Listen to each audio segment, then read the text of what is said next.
It's so good, in fact, that Ainz made a whole attack out of it. Yeah, strangely enough, these movies have some sort of cult following in Japan.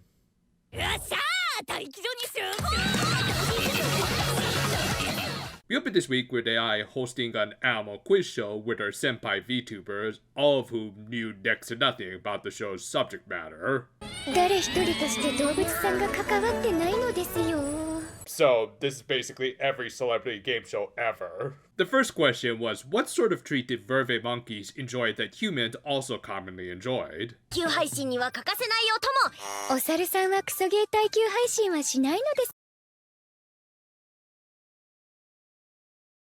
Are you sure about that? But yeah, everyone, except for maybe Hikari, were giving answers more based around their VTuber persona, with Aoyuki in particular going for gag material by suggesting that they like booze, which turned out to be the right answer, as verves do actually enjoy alcohol, albeit maybe not specifically Gachi Zero. This followed up by the next question about how did giant millipedes protect their eggs. Aoyuki of course still tried to clown around, and thus actually got the wrong answer this time, while Hikari actually came up with a rather practical answer through her wholesomeness, and actually would have been right if they were talking about centipedes. In the end though, Negaserica, aka Nekoma, got the right answer when she kept talking about her crap games.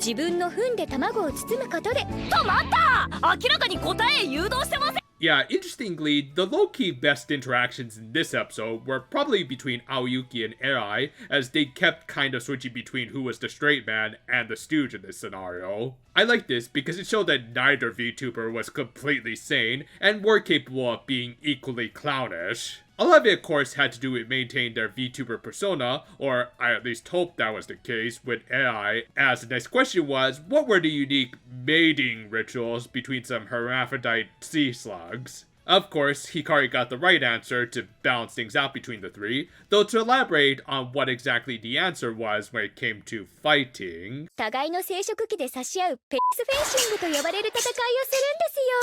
And now we all know the basis for many Fudanari stories.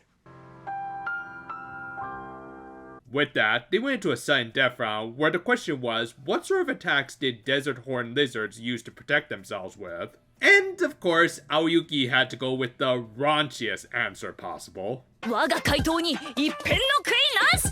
so many Fist of the North Star references this season? Come on, give JoJo a little love. Nekoma's answer was to use the many unsold copies of E.T. for the Atari as weapons, which, hey, according to the Angry Video Game Nerd, that is a practical answer. However, Hikari ended up getting the right answer.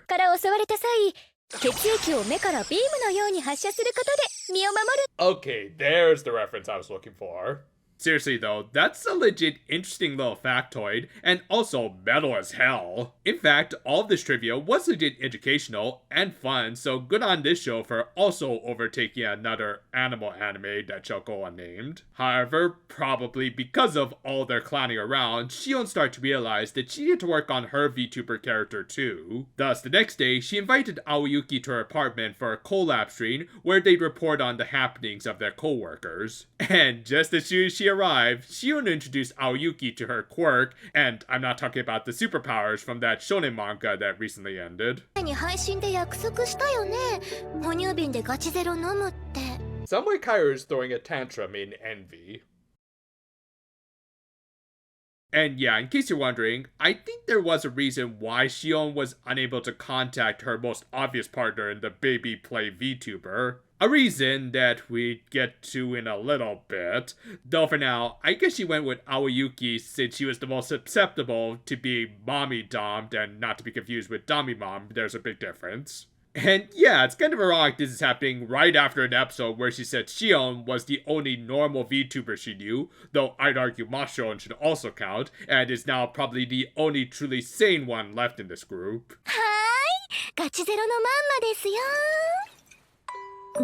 Now you see, this is what's gonna happen when y'all don't keep Peckle Mama in check.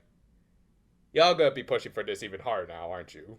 And after some traumatic experiences that'll probably legit have Aoyuki wearing a diaper for the next few weeks, she and Shion had their collab stream done in the format of a news broadcast. I'm guessing that, at least based on my poultry research, this was a reference to Koko Kiryu's Koko News. Good morning, mother Whatever the case, I'd still trust the alcoholic and the psycho fox mom more than the other fox, at least. Anyway, they started with a story where Haru lost it during a stream where she was playing an actual gacha game called Bang Dream, and before anyone asks, no, I haven't played it or seen the anime adaptation of it, though it does look like a fun enough rhythm game. However, like most gachas, you always do have to kind of wail on those limited roles. In this case, Haru wanted a girl named Ramitake, and she didn't get her even after putting in 90k yen worth of rolls. Jeez, I guess some people just don't have any luck when it comes to gachas. Oh, by the way, just a little off subject, but these are just some of the servants I got from the last FGO summer event, whilst also being completely free to play. Just wanted to kind of put it out there, no real reason. Eventually, though, she got her waifu by using a catalyst of her Kill la Kill nipples.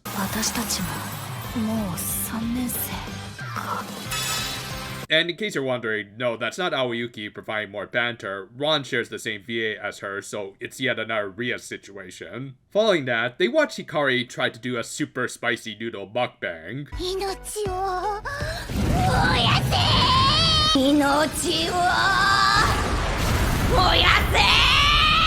Yeah, of all things, I was surprised to learn that that line didn't originate from like any sort of shonen anime, but from Nichijou, which I swear they were doing some kind of parody or something. Anyway, this of course then devolved into a Daru debate over who had claimed over, so far at least, the most wholesome VTuber. Yeah, with this cast, I wouldn't be surprised if Hikari was like some sort of secret masochist or something. Still, she seemed legit innocent enough to the point that she probably didn't even know where babies came from, thus these two degenerates decided to back off. With that, they moved on to the aforementioned Kaoru, who almost got her account banned, hence why I think Shion was unable to contact her for a little bit. And to think it was just because she tried to test a few different pacifiers.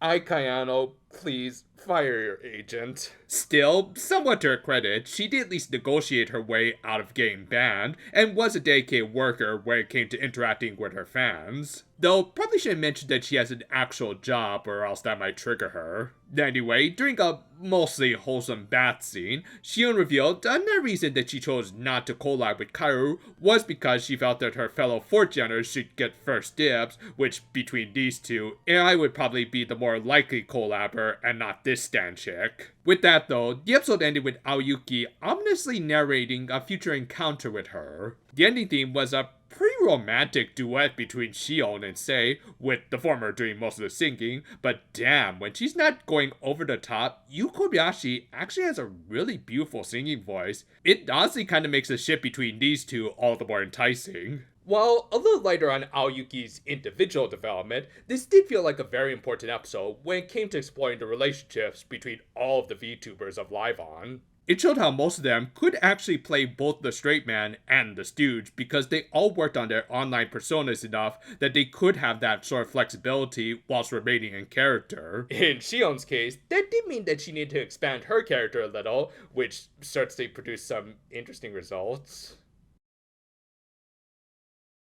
I think a strong aspect of this slice of life anime is how it evenly distributes its character focus in spite of having a fairly huge cast. Of course, most of it is centered around Aoyuki because she is our established lead, but it doesn't prevent the rest of this cast from standing out. And they do this by having some fairly dynamic interactions by having everyone not necessarily stick with just one comedy role. Depending on the situation, they could switch from straight man to stooge all in the same scene. It both makes for good laughs, as well as even kind of fleshes out their characters. For better, and for worse, Shion embracing her obsessively motherly instincts did help to develop her a lot more beyond being just the one sane member of this team. She still plays that role, if only so that she can produce her little news segment, but her mommy dearest bit made for some good creepy comedy with Aoyuki, who seems to have even less luck with the ladies than your average harem protagonist. But yeah, it also makes these characters who play characters feel like actual people, if that makes any sense. as even when they try to force gags like they were doing with the quiz show, you do get the sense that it is a calculated effort because they want these personas to shine beyond likely what they could get away with IRL. It's subtle storytelling that gets a lot across just by having these characters be characters. And overall, this is just another fun episode where the VTubers prove that one of the most important tools for their jobs are their personalities, and also making sure that they don't break any rules.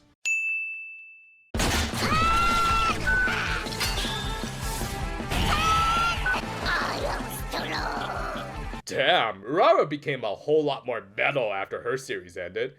Well, either maybe she just really didn't like Ultima. 名前は何がいいと思う？しかし丸まっているせいで性別がわからないんだ。 Don't worry too much about an animal's gender, otherwise you might end up starting some kind of stupid argument on the bird app. 他の魔法少女さんとは交流がないので、こも不景気ですね。 Oh, how my cup does overflow. Sweet damn do I love this hardcore version of Cure Lemonade. Hard Lemonade?